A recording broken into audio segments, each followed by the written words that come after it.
It's Honey for YouTube channel here. Bila Kaunda Akusaka Yemwe Wayimba nyimbo yake OSAMUPEMPHA. Nyimbo hii ndi Yonyoza a President Lazarus achakwera ndi anthu ena a Tonse. Nkhalakale pa nkhani za mayimbidwe mdziko muno komanso phungu wedera lina mboma la Mzimba abile Kaunda akusaka munthu wina yemwe sakudziwika pakadali pano kamba kakuti wayimbanso nyimbo yake ya Agalatiya yomwe anayimba mu chaka cha 2002 popanda chilolezo chake.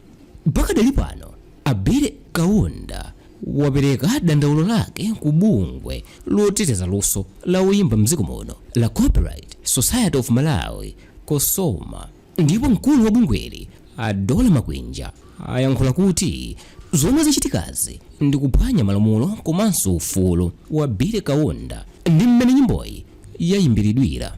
Pamene nyimbo yeniyeni yomwe inayimbidwa mu chaka cha 2002 inkamanira mtsogoleri wakale wa dziko lino Dr. Bakili Muluzi kamba kamaganizo ake ofuna kusintha malamulo a dziko lino kuti ayimenso pa masankho a mchaka cha 2004 kachitatu. Iye yatsopanoyi ikunena za anthu monga a Timothy Ntambo yomwe ankasogolera zionesero mu chaka cha 2019 ndipo pano ndi nduna mboma lapano pali kuti ali kuti likunenanso za nduna ya zachuma a Sostin Gwengwe kuti ndi nthawi yawo kuti asinthe mmene chuma chilili panopa popeza sichikupindulira anthu a mdziko muno. Chachikulu chomwe chikukambidwanso mnyimboyi ndi chakuti mtsogoleri wa dziko lino Lazarus Chakwera akuyenera kutula pansi udindo wawo popeza iwowa anayankhula okha mu nthawi ya misonkhano yokopa anthu kuti akadzakanika kusintha zinthu mdziko muno mu zaka ziwiri zawo zoyambirira adzatula pansi udindo ngati mtsogoleri wa dziko lino. Nyimboyi yomwe akuyitcha kuti Agalatiya tulani pansi udindo ndipo yayikidwa pa YouTube pomwe ikuonesa dzina ndi chithunzi cha Bile Kaunda ngati kuti wayimba ndi iyeyo. Nyimboyi ndi yotalika mphindi zisanu ndi imodzi komanso ma seconds 6 minutes and 40 seconds ndipo ndi mmene akumayalira mfundo zake za nyimboyi ndi kayimbidwe kake zikuchita kufanana ngati wayimbadi ndi Bile Kaunda. Channel ya pa YouTube yomwe yayika nyimboyi ndi yotchedwa Francis Mtawaya TV Tutorials ndipo waonesa pa chithunzi chake kuti nyimboyi sinayimbidwe ndi Bile Kaunda. Nyimboyi yayikidwa masiku anayi yapitawa ndipo yaoneredwa ndi kumveredwa ndi anthu opitirira 18,000. Nyimboyi pena ikumazimveka motere: achakwera tulani pansi udindo. Munene nanokha kuti zikadzavuta mudzatula pansi udindo.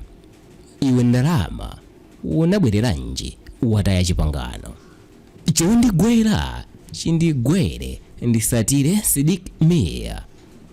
Anthu ena omwe amvera nyimboyi pa YouTube analimba ndemanga zawo pansi pakanemayo kuyamikira kuti nyimboyi yayimbidwa bwino potengera ndi mavuto azachuma omwe dziko lino likumana nawo panopa. Anthuwa omwe ambiri mwa iwowa akukhulupirira kuti wayimbayo ndi Bile Kaunda akumuyamikira kuti nyimboyi yabwera mu nthawi yake ndipo ena akuti iyeyo adana ndi boma. Ambiri mwa anthuwa akumuyamikira zomwe wachitazi ponena kuti atsogoleri alipo panopawa alephera.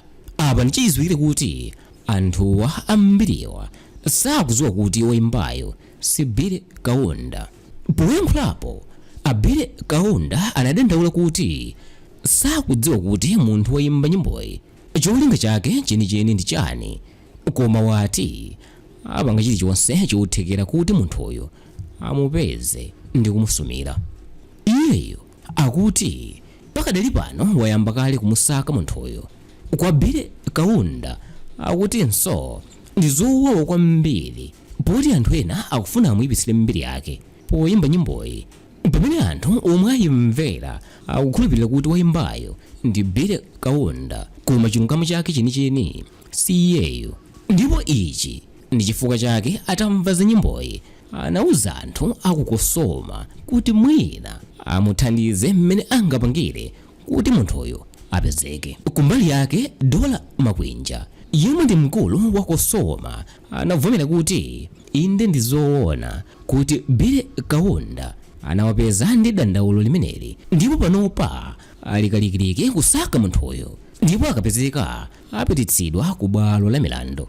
Iyeyo anatinso zikapezeka kuti munthuyo wapindula ndi nyimboyi popeza ndalama, nthambi ya kosoma ilowerapo kwambiri.